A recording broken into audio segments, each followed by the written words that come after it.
and fled towards Africa. Donc, ils avaient peur des Chaldéens qui les avaient attaqués. They were afraid of the Chaldeans who were attacking them. Nous lisons ces textes dans 2 Rois au chapitre 25, verset 26, et dans Jérémie au chapitre 37, verset 8. We find this text in 2 Kings 25, verse 26, and Jeremiah 37, verse 8. Alors, voilà la campagne de Nebuchadnezzar, roi de Babylone, You can see contre through, Juda. So here is the campaign of King Nebuchadnezzar against Judah. Alors, Nebuchadnezzar est parti du nord aussi. Nebuchadnezzar also left from the north, came from the north. Donc, il est parti de là. Donc, là où vous voyez la flèche jaune. So he left from this area, coming down this way, where you can see the yellow arrow. Il est descendu He was a north towards the south direction jusqu'à Jérusalem. until Jerusalem, Et le peuple est descendu directement en Égypte. and the people fled towards Egypt. C'était en 598. This took place in 598 BC. Et la classe de l'élite a été déportée à Babylone. What happened during this time was that the elites were deported and taken towards Babylon. Donc voilà la flèche qui nous montre quelle direction ils avaient pris jusqu'à atteindre Babylone. So you can see here the arrow that is showing the route that they took in order to reach Babylon. Après, il y a eu le deuxième retour de Juda en Afrique. Following this, there was also the second return of Judah towards Africa. Et la Bible nous dit que, et l'histoire nous rapporte aussi que la classe de l'élite qui était revenue à Jérusalem après la déportation à Babylone fut à nouveau attaquée et rejoignit l'Afrique. History records that the elite class that returned to Jerusalem after their deportation to Babylon was once again attacked, and they fled towards Africa. Donc c'est Jérémie qui nous rapporte cet événement dans Jérémie au chapitre 43, versets 5 et 6. This you will find in Jeremiah chapter 43, verse 5 and 6.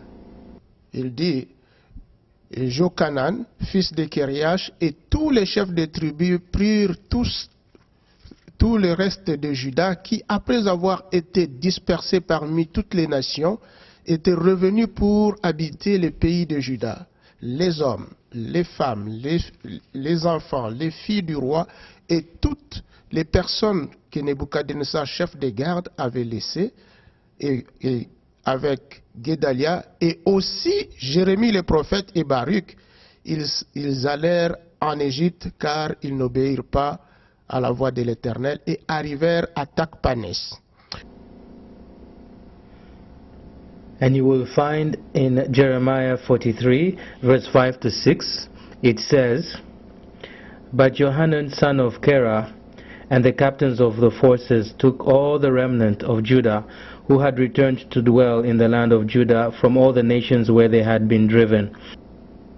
Men, women, children, the king's daughters, and every person whom Nebuzaradan, the captain of the guard, had left with Gedaliah, son of Ahikam, the son of Shaphan, and Jeremiah the prophet, and Baruch, the son of Neriah. Donc voilà la direction qu'ils avaient prise jusqu'à arriver là où la flèche nous montre, c'est à Takpanès là-bas.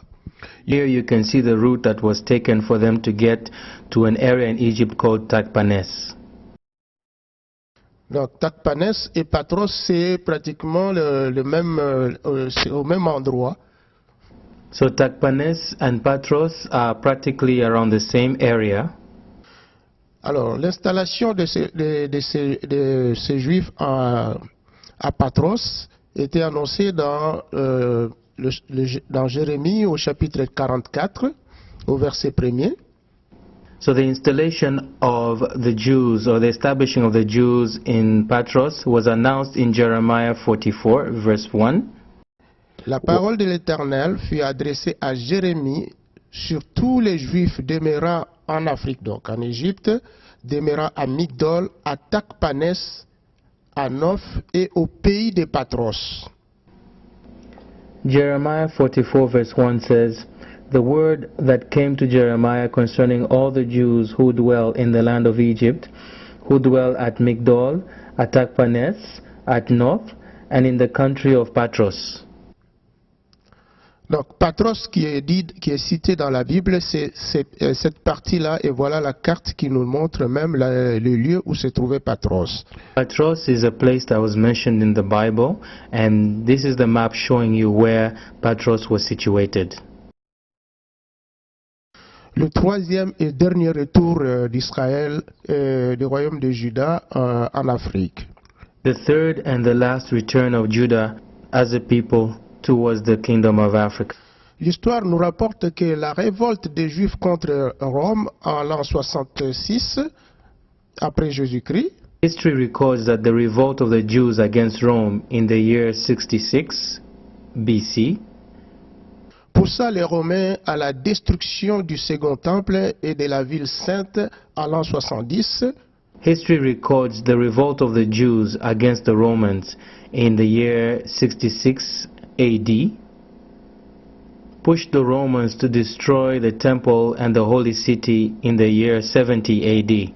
Et ce fut la fin du royaume de Juda et de la présence d'Israël en terre sainte. That marked the end of the kingdom of Judah and the presence of Israel in the Holy Land.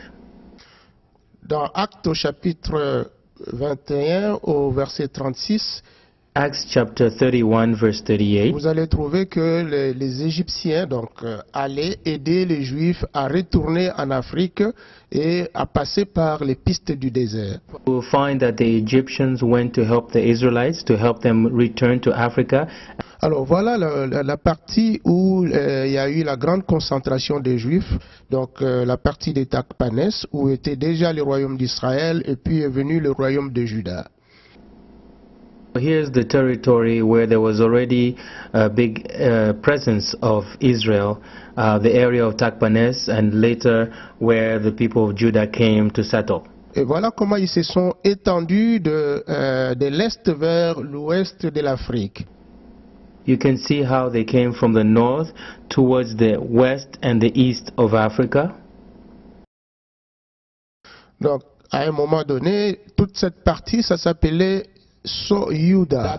So at some point in time, this whole area was called YUDA. Donc, YUDA qui est devenu le Soudan aujourd'hui. So YUDA has now become known as Sudan today.